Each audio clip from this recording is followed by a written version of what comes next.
पश्चिम बंगाल चुनाव के नतीजे आने के बाद राहुल गांधी ने भी तंज कसते हुए कहा कि ये पूरी तरीके से लोकतंत्र की चोरी की गई है। किस तरीके से वोटों की चोरी की गई है, ममता बनर्जी ने तो आरोप लगाए ही थे।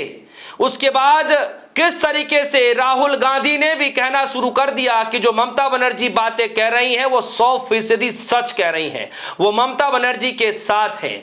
दरअसल दोस्तों, राहुल गांधी ने एक बार फिर से बड़ा खुलासा किया है पश्चिम बंगाल चुनाव को लेकर के कि किस तरीके से वहां पर वोट चोरी की गई है। न सिर्फ पश्चिम बंगाल बल्कि अन्य प्रदेशों के भी नाम ले रहे हैं और साथ ही साथ वो इस वीडियो में कहते हुए नजर आ रहे हैं कि किस तरीके से पहले बीजेपी के द्वारा किया जाता था लेकिन अब यह कार्य कोई और करता है।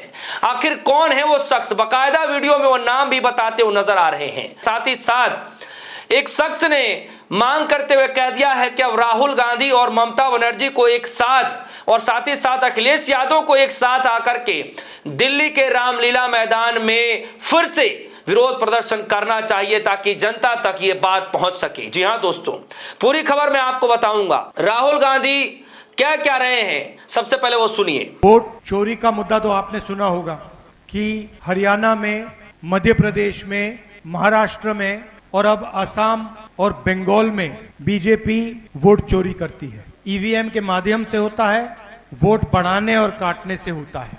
जब हमने वोट चोरी पकड़ी इनकी, सबसे पहले हमने कर्नाटक में पकड़ी, उसके बाद हमने हरियाणा में पकड़ी। जैसे ही हमने इनकी वोट चोरी पकड़ी, इन्होंने एसआईआर काम शुरू कर दिया। एसआईआर का मतलब इलेक्शन कमीशन ने ही वोट चोरी का काम शुरू कर दिया। पहले बीजेपी के लोग करते थे, इलेक्शन कमीशन के माध्यम से करते थे।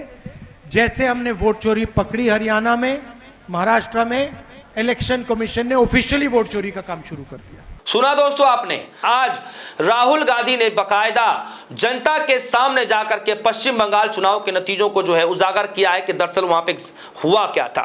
आगे भी एक और वीडियो राहुल गांधी ने शेयर किया है, कांग्रेस पार्टी ने शेयर किया है, जिस बातों को लेकर के बीजेपी ने जो बातें कही, अब उन बातों से आगे जाकर के राहुल गांधी ने अपने पिच पर पूरी बीजेपी पार्टी को बुला लिया है। यानी अब जैसे जैसे राहुल गांधी कहेंगे कहीं ना कहीं वैसे वैसे बीजेपी को करना पड़ेगा, या तो करे या तो नहीं करेंगे, यही दोनों में से कुछ हो सकता है। लेकिन इतना जरूर है कि राहुल गांधी अब बीजेपी के पिच पर नहीं बल्कि अब बीजेपी राहुल गांधी के पिच पर खेलती है। खैर, जब आरोप लगाया गया राहुल गांधी की तरफ से, ममता बनर्जी की तरफ से, तो 4 मई के यानी 4 मई को गिनती हो रही थी, काउंटिंग हो रही थी, उस वक्त राहुल गांधी ने ट्वीट करते हुए कहा, Assam and Bengal's are clear cases of the election being stolen by the BJP with the support of EC. We agree with Mamta ji, more than 100 seats were stolen in Bengal. We have seen this playbook before. Madhya Pradesh, Haryana, Lok Sabha, Maharashtra, Lok Sabha 2004, etc. चुनाव चोरी, संस्था चोरी और अब चारा ही क्या है। उसके बाद दूसरा उन्होंने ट्वीट किया 6 मई को, वोट चोरी से कभी सीटें चुराई जाती हैं, कभी पूरी सरकार। लोकसभा में 240 बीजेपी सांसदों में से मोटे तौर पर हर छठा सांसद वोट चोरी से जीता है। पहचानना मुश्किल नहीं है, क्या उन्हें बीजेपी की भाषा में घुसपैठिया कहें, और हरियाणा वहां तो पूरी सरकारी घुसपैठिया है। जो संस्थाएं अपनी जेब में रखते हैं, जो मतदाता सूची और चुनावी प्रक्रिया में तोड़ मड़ोड़ देते हैं, वो खुद रिमोट कंट्रोल्ड हैं। उन्हें असली डर सच्चाई का है, क्योंकि निष्पक्ष चुनाव हो जाए तो आज ये 140 के पास भी नहीं जीत सकते।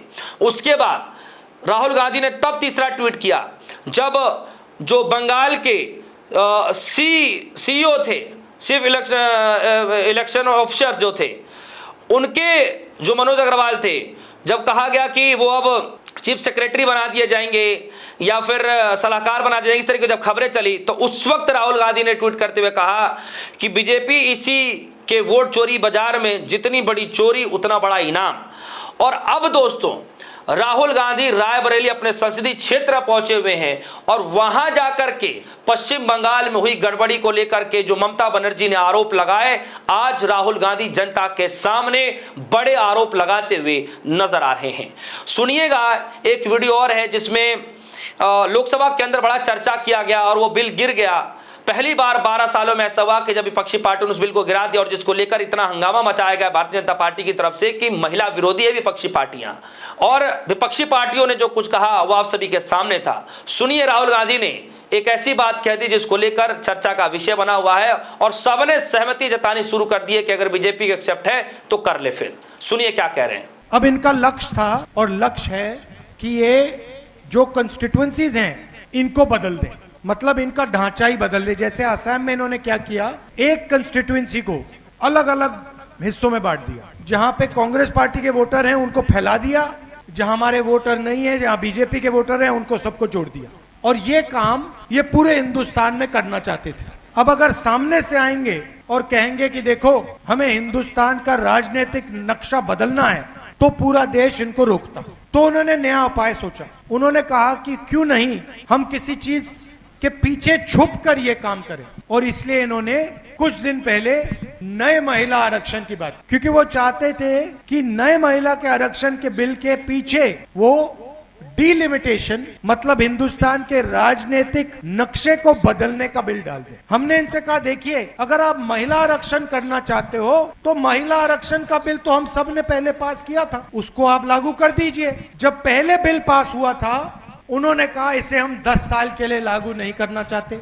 हमने उस समय कहा क्यों नहीं लागू करना चाहते, क्योंकि सेंसस नहीं हुआ, हम सेंसस के बाद में लागू करना चाहते हैं। मगर अब इनको लगा कि हमारे खिलाफ लोग खड़े हो रहे हैं, हमें डिलिमिटेशन की जरूरत है, तो ये नया बिल लाए। हमने पार्लियामेंट में इनसे कहा कि देखिए अगर आप पुराना बिल पास करना चाहते हो, उसे आज लागू करना चाहते हो, उसे आज इंप्लीमेंट करना चाहते हो, तो पूरा का पूरा विपक्ष उस बिल को आज पास कर देगा। 10 साल रुकने की कोई जरूरत नहीं है, उसे हम अब ही लागू कर देंगे। उन्होंने कहा नहीं, हम उस बिल को लागू नहीं करना चाहते, हम नए बिल को लागू करना चाहते हैं। और नए बिल के अंदर सिर्फ महिला आरक्षण नहीं है, नए बिल के अंदर हिंदुस्तान के राजनीतिक नक्शे को बदलने का बिल भी है। तो हम उनसे कहा कि देखिए हम आपको राजनीतिक नक्शा नहीं बदलने देंगे। अगर आप महिला आरक्षण बिल पास करना चाहते हो तो पुराना बिल पास करो, अगर आप ये हरकत करने की कोशिश कर रहे हो, राजनीतिक नक्शा बदलने की कोशिश कर रहे हो, तो हम आपको नहीं करने देंगे, और हमें बिल रोक दिया। ये है महिला आरक्षण की सच्चाई। सुना दोस्तों आपने, राहुल गांधी कह रहे हैं कि अगर मोदी सरकार को महिला आरक्षण भी लागू करना है तो लोकसभा की 543 सीटों पर लागू करें, हम उनके साथ हैं।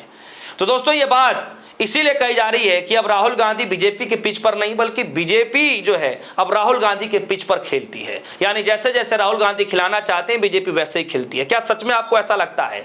साथ ही साथ जरा इस ट्वीट को देखिए दोस्तों, ये ट्वीट है और इस शख्स ने जो लिखी है बातें वो उसमें थोड़ा समझना पड़ेगा कि पश्चिम बंगाल के जो चुनाव के नतीजे आए हैं, उन चुनाव के नतीजे आने के बाद जैसे राहुल गांधी ने आज रायबरेली में जो वीडियो शेयर किया है, कांग्रेस पार्टी ने जो वीडियो शेयर किया है, कहा है कि अब राहुल गांधी को और ममता बनर्जी को और अखिलेश यादव को और तमाम विपक्षी पार्टियों के नेताओं को जो एक साथ आकर एक बार फिर से दिल्ली के रामलीला मैदान से एक बड़ी हुंकार भरनी चाहिए।